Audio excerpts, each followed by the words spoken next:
বৃহস্পতিবার রাতে দোয়াটি আপনি 7 বার পড়বেন।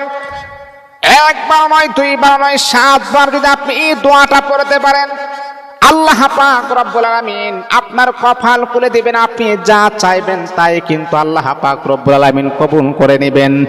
এই দোয়াটা হলো আল্লাহ পাকের একটি পবিত্র নাম। আল্লাহ তো কোরআনে বলেন, ওয়ালিল্লাহিল আসমাউল হুসনা। ও বান্দা, আমি আল্লাহ পাকের সুন্দর সুন্দর নাম রয়েছে, যে নাম দেখে তোমরা ডাক দিবা, আমি আল্লাহ সেই নামে তোমাদেরকে স্মরণ করব।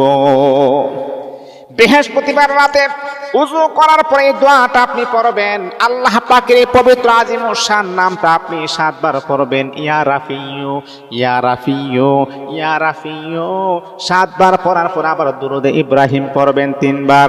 তারপরে আপনার মনের যত আকুতি মিনতি আছে আল্লাহ পাকের কাছে আপনি ব্যক্ত করবেন। দেখবেন আল্লাহ পাক রব্বুল আলামিন আপনার মনে